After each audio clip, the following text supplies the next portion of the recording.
Good morning, everybody. My name is Pranav, a legal intern at LEXIS and Company for the month of June. As in yesterday's session, I had spoken about the creation of agency. Today, I will be talking about another important topic under the contract of agency, which is the different kinds or the types of agents. But before looking at the kinds or the types of agents, one must first know who is an agent. According to section 184, the person who has attained the age of maturity and who is of a sound mind can become an agent. A sound mind and a mature age is also a necessity to become an agent, as he has to be answerable to the principal. Now let's look at the types of agents. Universal agent. A universal agent is one who is authorized to do all the acts which the principal can lawfully do and can lawfully delegate. Special agent. A special agent is one who is employed to do only a particular act or represent his principal in certain particular transactions only. For example, an agent is employed to sell a bike. If the special agent does anything outside his authority or his power, then the principal is not bound by it, and the third parties are not entitled to assume that the agent has unlimited powers. General agent. A general agent is one who is employed to do all the acts connected with a particular business or employment. For instance, a manager of a firm can bind the principal by doing anything which falls within the ordinary scope of that business, whether he is actually authorized for that particular act or not. It is also immaterial that the third party acts bona fide. Next is a co-agent. A co-agent is an agent appointed by another agent to act together or act jointly. Sub-agent. An agent appointed by an agent to do a certain particular act. An agent may sometimes delegate the duty that has been delegated to him by the principal or by somebody else. Ordinarily, an agent cannot delegate the duty that he is supposed to perform himself to another person. But this is an exception only in certain particular circumstances where he must, out of necessity, do so. However, the sub-agent has no connection whatsoever with the principal of the original agent. Next is the LEXCLIQ agent. An agent who acts as a salesperson, broker, and guarantor for the principal is known as a LEXCLIQ agent. He also acts as he also guarantees the credit which is extended to the buyer and is not answerable to his principal for the failure of any third person who fails to perform the contract. A LEXCLIQ agent is constituted as an exception to this rule. Next is a factor.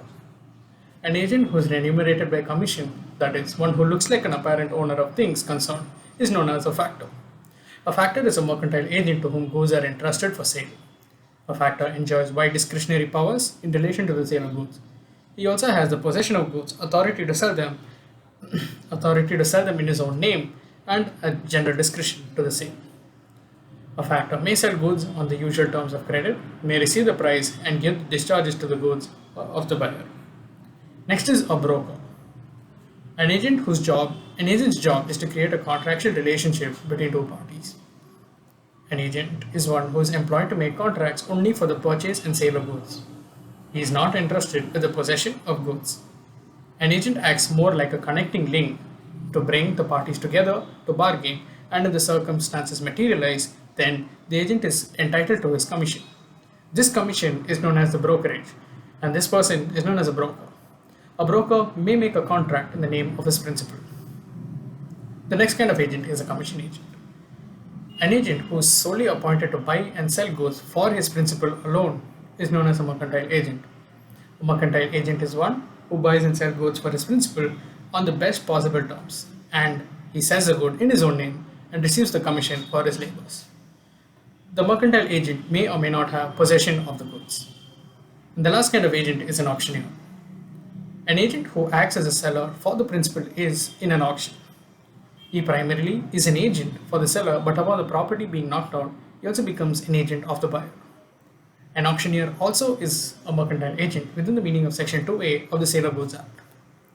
Now coming to the last topic under the kinds of agents is the extent of an agent's authority. There are two conditions where an agent's authority is normally applied in. Firstly, is an agent having an authority under normal circumstances. An agent having an authority under normal circumstances to do an act, he has the authority to do every lawful thing which is necessary in order to do such an act only. Second is agent authority in emergency situations. An agent having an authority in emergency situations to carry on a business has the authority to do every lawful thing necessary for the purpose or usually done in the course of conducting such business. Now let's look at an illustration. A is employed by B, who is residing in London, to recover a debt at Bombay. This debt belongs to B, who is currently residing in London. A may adopt any legal process which is necessary to recover the debt, and he may also give a valid discharge for the same. Another illustration is A constitutes B to carry on his business of shipbuilding. B may purchase timber and other materials and hire workmen for the purpose of carrying on the business. Here, B has done every lawful thing which is necessary to do the act. With this, I come to the end for today's topic, and in tomorrow's topic, I will be discussing about the Indian Partnership Act. Until then, stay safe and have a good day. Thank you.